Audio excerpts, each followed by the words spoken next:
In 30 days, you will disappear unless you make the CEO fall in love with someone else. That was the first thing I heard after waking up inside a glass elevator 300 feet above Manhattan, holding an envelope labeled confidential and staring directly into the coldest blue eyes I had ever seen. To be fair, it was not the worst morning of my life. It was competing aggressively for first place, though. The man standing beyond the elevator doors was Adrian Blackwood, billionaire CEO, human glacier, and the romantic lead of a terrible novel I had fallen asleep editing less than an hour ago. At least, I hoped it had been an hour. Time became difficult to measure once your consciousness got dropped into the body of a fictional corporate villain. Adrian's dark suit looked tailored within an inch of perfection. His black hair was neatly swept back, his expression unreadable, and the silver city light behind him made him look less like a businessman and more like an expensive warning sign. His gaze moved from my face to the envelope in my hand. "Were you planning to betray me, Mr. Miller?" he asked. "Right. Mr. Miller. Evan Miller. Adrian's personal assistant, professional schemer, and future recipient of the most humiliating downfall in modern romantic fiction." I remembered the scene now. Evan was supposed to steal confidential merger documents, sell them to a rival, and get publicly exposed at the company gala. My mouth went dry. The elevator hummed beneath my shoes, indifferent to my crisis. Then a translucent message appeared in the air between us. Matchmaker mission. Unite Adrian Blackwood and Liam Brooks within 30 days.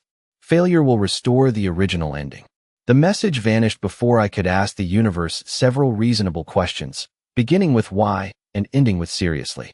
Adrian stepped into the elevator. The doors slid shut behind him with a soft metallic whisper. Suddenly, the space felt 6 inches wide. "The envelope," he said. I looked down. I could hand it over and hope the plot showed mercy, which seemed unlikely, or I could improvise. Improvising had never been my gift. Once, I tried to make pancakes without a recipe and somehow damaged a ceiling fan. Still, survival encouraged creativity. I tore the envelope open, pulled out the documents, and fed them into the emergency disposal slot beside the control panel. The machine accepted them with a cheerful beep. Adrian stared at me. I stared at the slot. "Security test," I said. Silence stretched between us, polished and sharp. "You destroyed confidential documents to test security?" "Good news," I replied, forcing a smile. "The disposal system works beautifully." His eyes narrowed. Somewhere behind my forehead, every useful thought packed a suitcase and left. Adrian pressed the stop button. The elevator paused between floors, suspending us above the glittering city. "You have worked for me for 2 years," he said quietly. "You have lied to me 17 times that I know of, rearranged meetings without permission, and attempted to access a restricted account yesterday." Apparently fictional me had been busy. "I can explain." "Can you?" "No, absolutely not." But then Adrian did something the novel had never described. He looked tired. Not weak, not uncertain, just exhausted in a way that made the hard line of his mouth seem less cruel and more lonely. For one strange second, I forgot he was a character I needed to manipulate. He was simply a man standing too straight because relaxing had never felt safe.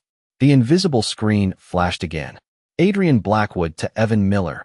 Interest level, 3%. My stomach dropped. Wrong direction. Very wrong direction.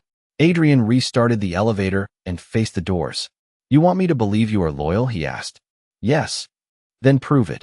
The elevator opened onto the executive floor, all white marble, dark wood, and windows filled with morning sky. Adrian stepped out, then glanced back at me. "From now on, you stay where I can see you." I followed him because the alternative was vanishing from existence, and because 3% should not have felt like the beginning of something. Unfortunately, it did. Being watched by Adrian Blackwood turned out to be less like having a supervisor and more like being studied by an extremely well-dressed hawk. By noon, he had moved my desk into the glass office beside his, canceled my remote access, and asked 3 different department heads to report any unusual behavior. I considered feeling insulted, but fictional me had apparently earned the suspicion. More importantly, the translucent countdown hovering near my vision now read 29 days, 11 hours, and 42 minutes. I needed Adrian to meet Liam Brooks before Adrian decided to have me escorted out of the building. Fortunately, Fate had scheduled a charity gala that evening at the Hudson Crown Hotel. According to the novel, Adrian and Liam were supposed to exchange their first meaningful glance beneath a chandelier while a string quartet played something expensive. All I had to do was arrange the moment and avoid becoming emotionally relevant. Simple. By 7 o'clock, the ballroom glittered with gold light, polished marble, and enough white roses to bankrupt a small town. Manhattan executives drifted between tables carrying sparkling water and carefully rehearsed smiles. Adrian stood near the center of the room in a black tuxedo, looking as if formal wear had been invented specifically to make everyone else feel underdressed. Liam Brooks arrived 5 minutes later. He was tall, fair-haired, and calm, with the easy confidence of someone who had never accidentally destroyed confidential documents in front of his employer. Perfect.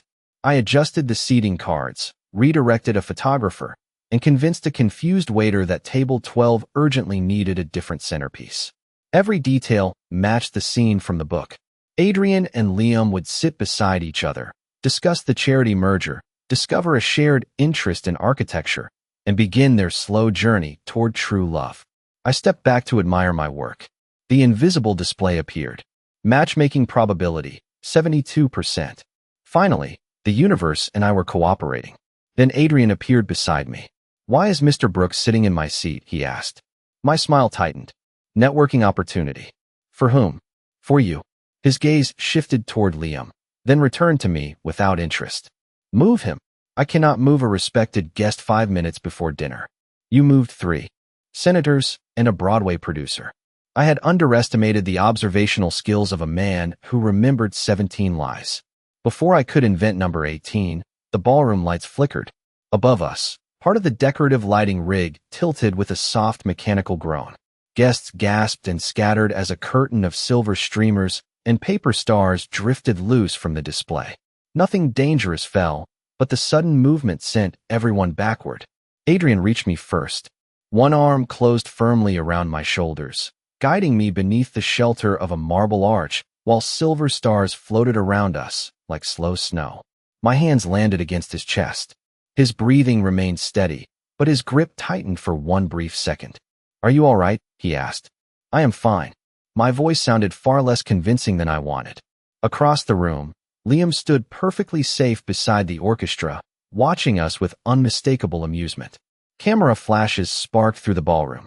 Adrian looked down at me, close enough that I could see the pale ring around his blue irises. He did not release me. The translucent display returned. Adrian Blackwood to Liam Brooks, 0%. Adrian Blackwood to Evan Miller, 14%. I stared at the numbers in horror. Adrian mistook my expression for fear and pulled me slightly closer. Somewhere nearby, a reporter asked if we were together. The worst part was not the question. The worst part was the way Adrian paused before answering. Adrian's pause lasted barely 2 seconds, but in a ballroom full of reporters, 2 seconds was enough to create 6 rumors and at least 1 engagement announcement. "Mr. Miller is my assistant," he said at last, his hand still resting against my shoulder. The reporter smiled as if she had heard something far more interesting. Of course. By midnight, 3 business blogs had published photographs of Adrian holding me beneath a shower of silver stars. One headline called me his mysterious companion. Another called me his longtime confidant. My personal favorite described me as an unidentified brunette, which felt insulting after everything my hair had survived that evening. The next morning, I arrived at Blackwood Tower with a new plan, a stronger coffee, and the determination of a man who had 28 days left to repair a love story that was actively resisting him. Liam agreed to lunch at a quiet restaurant overlooking Central Park. I reserved the best table, ordered Adrian's preferred mineral water, and made certain the menu included the rosemary chicken Liam had praised during the gala. Then Adrian informed me that I was joining them. "That would defeat the purpose," I said. "What purpose?" "Professional bonding." "Then you should observe whether it is successful." This was how I ended up seated between the romantic leads while they discussed tax regulations. Liam tried. He mentioned architecture, charitable foundations, and a new exhibit at the Museum of Modern Art. Adrian answered politely, then turned to ask why I had not touched my soup. 2 days later, I arranged tickets to the exhibit.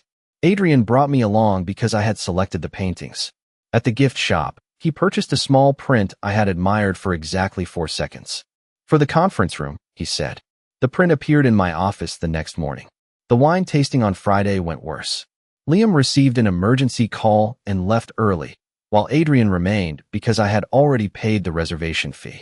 After one glass, I became sentimental about a golden retriever in a framed photograph behind the bar. Adrian listened without smiling, which somehow felt kinder than laughing. When I grew tired, he drove me home himself. On Monday, I placed a silver tie clip on Adrian's desk with a card signed from Liam. Adrian examined it, then looked through the glass wall toward me. You chose this. Liam approved it. You chose it. He wore it to every meeting that week. The invisible display climbed steadily until Adrian's interest in me reached 26%. His interest in Liam remained at 0, a number that had begun to feel personally judgmental. That evening, rain traced the office windows while Manhattan glowed below us. Everyone else had gone home. I was reorganizing Adrian's schedule when he stepped into my office and placed 2 cups of coffee on the desk. Mine contained too much sugar, exactly the way I liked it. You spend an unusual amount of time arranging my life, he said. It is my job. No, your job is managing my calendar. This is something else. I focused on the screen. You need someone who understands you. You believe Liam does? He could. Adrian leaned against the desk, close enough that the quiet changed shape. And what about you? I looked up. His expression was calm, but there was nothing casual in his eyes. What about me?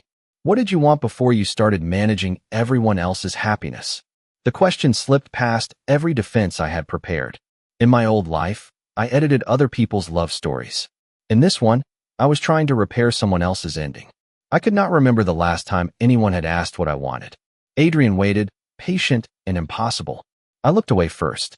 That is not relevant. His voice softened. It is to me. The display appeared between us. Adrian Blackwood to Evan Miller, 31%. Then Adrian said the one thing guaranteed to ruin every plan I had made. Stop trying to find someone for me. The storm arrived 3 nights later, rolling over Manhattan with low thunder and rain that blurred the city into silver watercolor.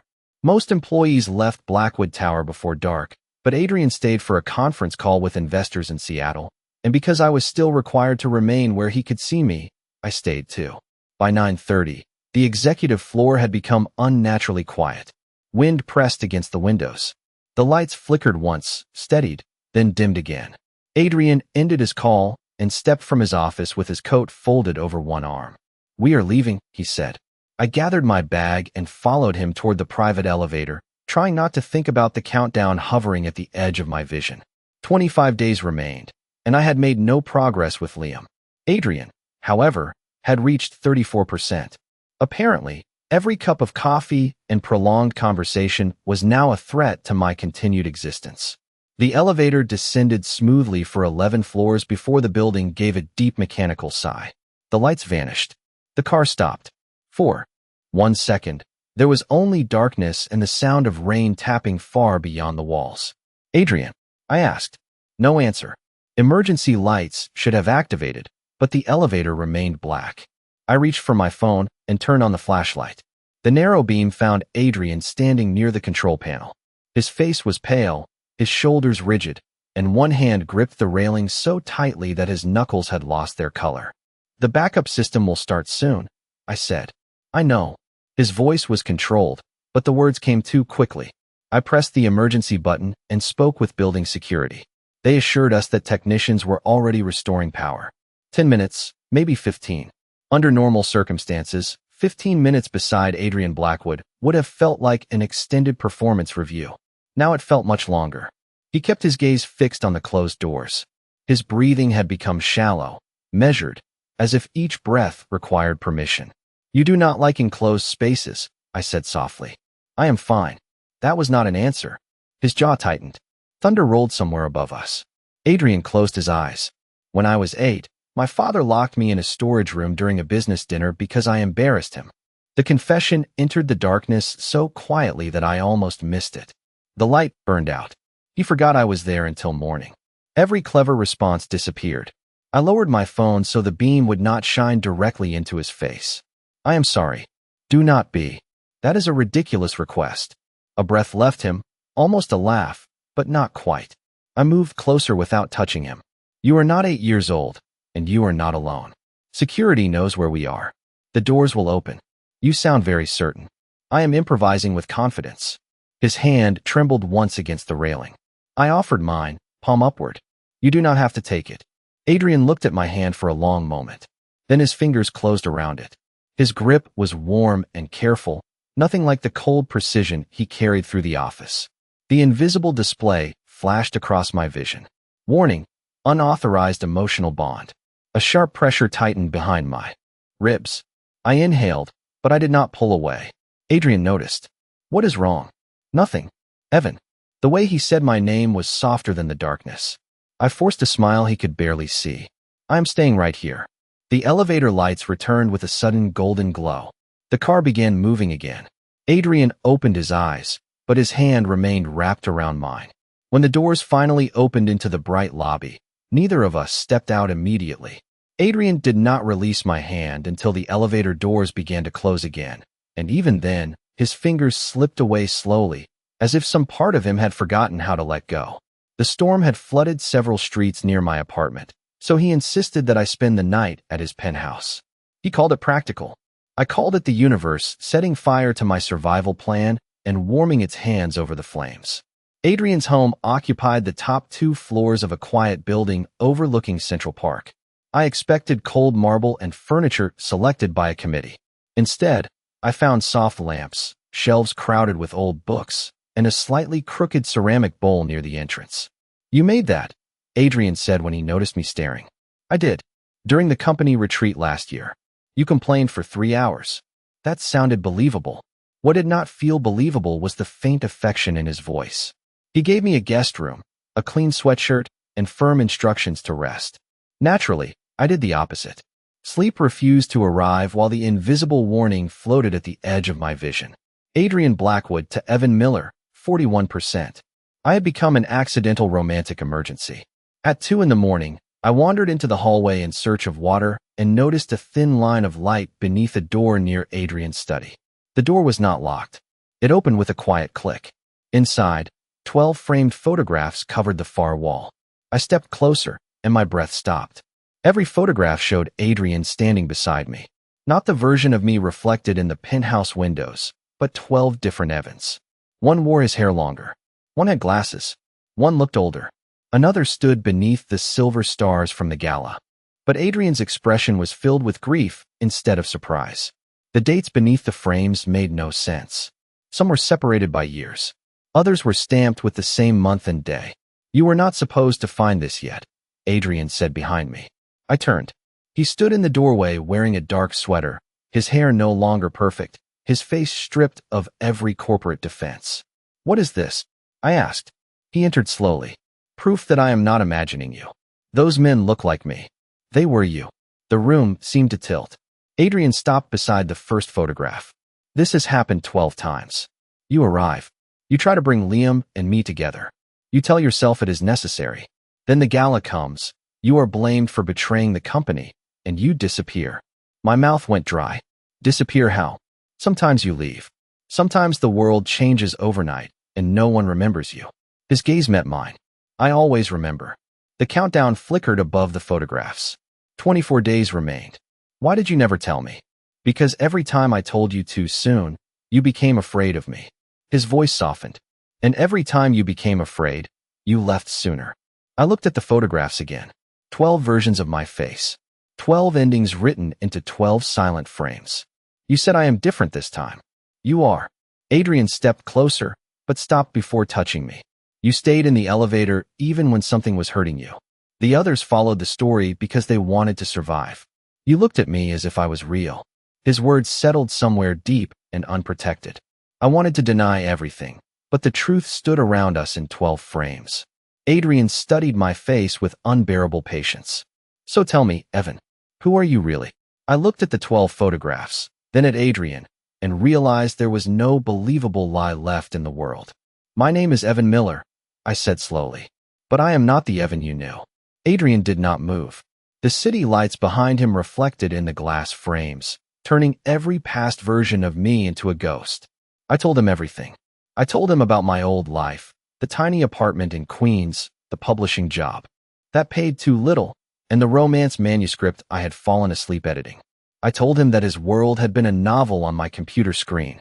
I told him Liam was supposed to be his perfect ending, while Evan Miller was supposed to become the villain everyone blamed. The words sounded impossible, even to me. Adrian listened without interrupting. That somehow made it worse. When I opened my eyes in the elevator, a system gave me 30 days, I continued. It said I had to make you fall in love with Liam. If I failed, the original ending would return. Adrian's expression remained calm, but his eyes changed. The warmth disappeared first. So that is why you approached him? Yes. The gala, the lunches, the museum. Yes. Each answer placed another inch of distance between us. Adrian glanced at the photographs. And me? The question was quiet enough to break something inside me. What do you mean? The coffee, the elevator, staying when you were in pain. He looked directly at me. Was any part of that real? Adrian, I never meant to use you. That was not my question. I tried to tell him the truth. I tried to say that I had stopped seeing him as a character the moment his hand trembled in the dark. I tried to say that his loneliness had become more important than my deadline. The system appeared across my vision before the first word escaped. Warning. Confession to incorrect target prohibited. Pressure closed around my chest, sharp enough to steal my breath. I gripped the edge of a table. Adrian stepped forward immediately. What is happening? I cannot tell you. You just told me I am fictional, that you entered my life because a machine ordered you to manipulate me, and now you cannot tell me the one thing I asked. His voice never rose. That made the hurt in it impossible to ignore. I am sorry. Adrian's hand lifted as if he wanted to reach for me, then fell to his side. I have heard that from 12 versions of you. The countdown flashed. 23 days. Beneath it, a new message appeared. Complete the canonical pairing at the final gala to return home. Adrian could not see the words, but he saw my face. It offered you a way back, he said. I looked away. Yes. And the price is Liam. The price is making the story end correctly. Adrian gave a small, empty laugh. Correctly. For 12 lifetimes, he had watched the world erase me. Now I was standing in front of him, considering the same ending by choice. I wanted him to stop me. I wanted him to tell me I belonged here. Instead, Adrian opened the door. You should leave. The words stunned me more than anger would have. Adrian, you wanted a choice. I am giving you one. I walked past him, carrying nothing but the borrowed sweatshirt and the terrible weight of his silence. At the elevator, I turned back. He remained beside the photographs, surrounded by every version of me he had already lost. For the first time since I entered his world, Adrian Blackwood did not follow me. For the next 22 days, Adrian did exactly what the story wanted. He attended meetings with Liam, accepted dinner invitations, and allowed the press to photograph them leaving Blackwood Tower together. Every image felt like proof that I had finally succeeded and somehow failed at the same time. I returned to work because disappearing without notice would have been suspicious, but Adrian never asked me to stay where he could see me again. His office door remained closed. My coffee arrived without sugar. The small print from the museum vanished from my wall. By the night of the final gala, the system displayed 99% completion. The ballroom at the Hudson Crown Hotel looked almost identical to the first gala, with white roses, golden lights, and a string quartet performing beneath the chandelier. Only I had changed. My hands looked faint beneath the cuffs of my suit, as though the edges of me had been erased with a careless pencil. Liam found me near the back of the room. He wore a navy tuxedo and an expression far too relaxed for a man about to receive his canonical love story. You look terrible, he said. Thank you. You look romantically inevitable. That sounds exhausting. Before I could answer, the music softened. Adrian stepped onto the stage. He looked composed, distant, and impossibly familiar. Liam joined him beneath the lights while reporters raised their cameras. The system brightened across my vision. Final pairing ready. I told myself this was good. Adrian would escape the loop. I would return to Queens, wake beside my computer, and spend the rest of my life pretending I had never held his hand in the dark. Adrian approached the microphone. Tonight, Mr. Brooks and I are announcing a partnership that will shape the future of Blackwood Group. Applause moved through the ballroom. The completion bar reached 100%. My fingertips vanished first. I stared at them, strangely calm. Then Liam leaned toward the microphone. A professional partnership, he clarified. Confused murmurs spread through the crowd. Adrian turned away from the cameras and looked directly at me. The system flashed red. Canonical ending open. Rewrite window, 60 seconds. Liam smiled faintly, and I understood. This had never been a surrender. It was a trap. Adrian left the stage in the middle of the most important announcement of his career. Reporters called his name. Board members rose from their tables. He ignored all of them. He crossed the ballroom toward me as the chandeliers flickered and the edges of the room began to blur like wet ink. You planned this, I whispered. Liam understands contracts, Adrian said. I understand patterns. The system will reset everything. Then it will have to reset me while I am standing beside you. My arms had become nearly transparent. You could lose the company. I have rebuilt it 12 times. He stopped in front of me, breathing harder than I had ever seen him breathe. I cannot rebuild you. The floor beneath us faded into white light. The system ordered me to complete the ending, but Adrian reached for my hand. His fingers passed through mine for one terrifying second, then found something solid. Do not choose for me, he said. Do not decide that leaving is kindness. The ballroom disappeared. Glass walls rose around us, revealing Manhattan suspended far below. We were back inside the elevator where everything had begun. The doors started to close between us. Adrian placed his hand against them and looked at me as if the entire world had narrowed to one final choice. This time, he said, let me choose you. The elevator doors trembled between Adrian and me, caught halfway between closing and opening, while Manhattan shimmered beyond the glass like a city reflected on water. A white message filled the air. Final choice available. Return to original world and complete canonical ending, or remain with Adrian Blackwood and risk total erasure. Beneath it, a 10-second countdown began. Adrian could not see the words, but he watched my face and understood enough. It is asking you to leave, he said. 9 seconds. It is offering me my old life. 8. My apartment in Queens appeared beyond the glass, replacing the skyline. I saw my narrow desk, my cold coffee, and the manuscript still open on my computer. Everything looked exactly as I had left it. Safe. Familiar. Lonely. 7. You should choose it if that is what you want, Adrian said. His voice remained steady, even though his hand was still pressed against the elevator doors. I will not turn love into another order you have to follow. 6. That was the cruelest thing he could have said, because it was kind. The system had commanded me from the moment I arrived. Adrian was the only person who had given me permission to walk away. 5. How do I know this is real? I asked. The apartment vanished. The city returned, but the buildings folded at impossible angles, their windows glowing like lines of text. Adrian looked at me through the narrowing space. You take 3 packets of sugar and coffee and pretend it is only 2. 4. That proves I have poor judgment. You touch flower petals whenever you think no one is watching. You read the last page of every book first. You laugh before you finish your own jokes. His expression softened. You leave rooms before anyone can ask you to stay. 3. My throat tightened.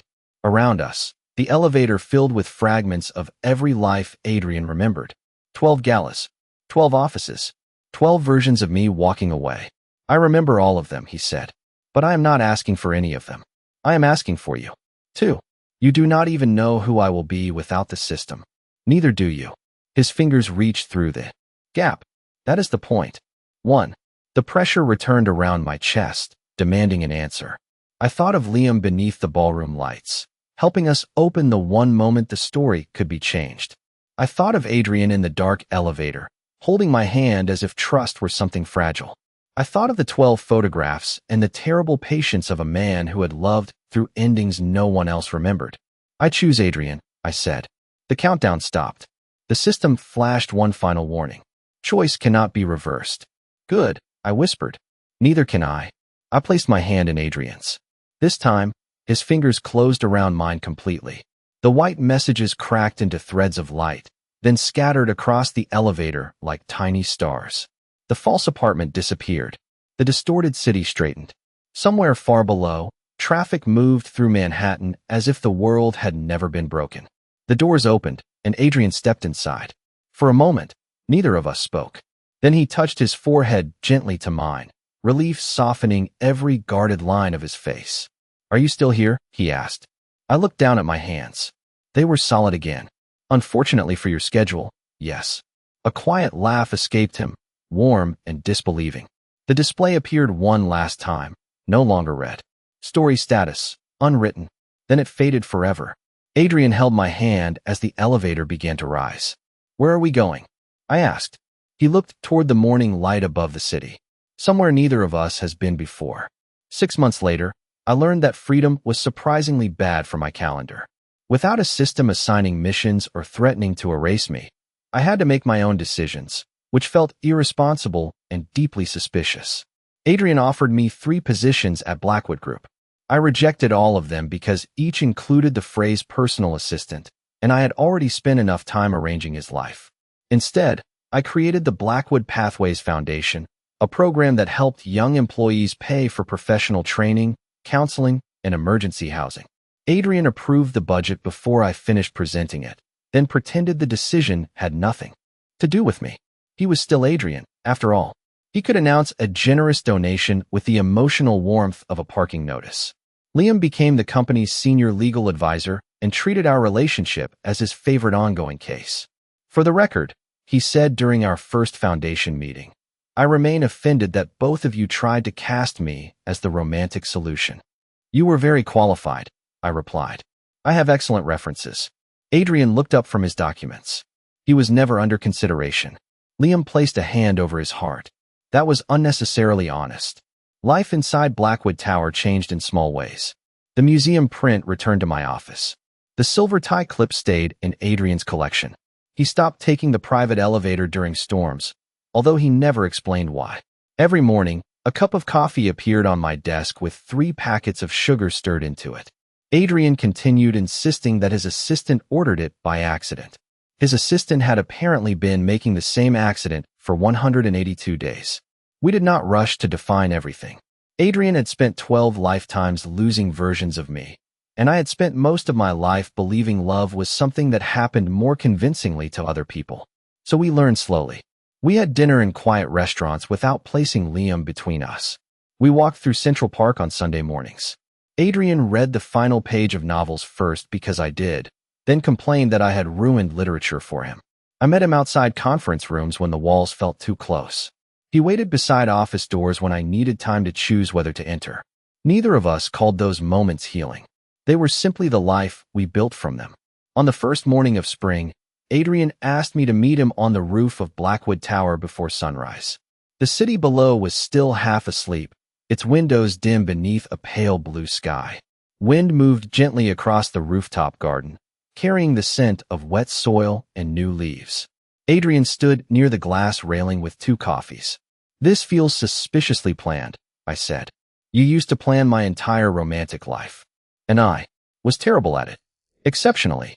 He handed me my coffee, then slipped his fingers between mine. The sun appeared beyond the buildings, turning every window gold.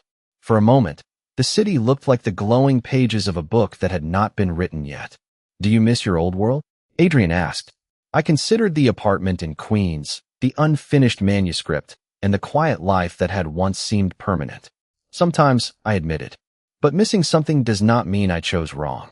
His thumb brushed gently across my knuckles. "Good. That is all you have to say?" Adrian looked at me, the guarded so, finally gone from his eyes. "No. I love you." The words were simple. No warning appeared. No countdown began. The sky did not break apart, and the world did not demand payment. It simply allowed the truth to exist. I smiled before I could stop myself. "I love you too." Adrian leaned closer and kissed my forehead, warm and careful in the morning light. Below us, Manhattan was waking.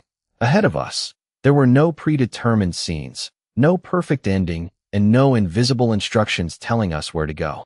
For the first time, I was not fixing someone else's love story. I was finally living mine.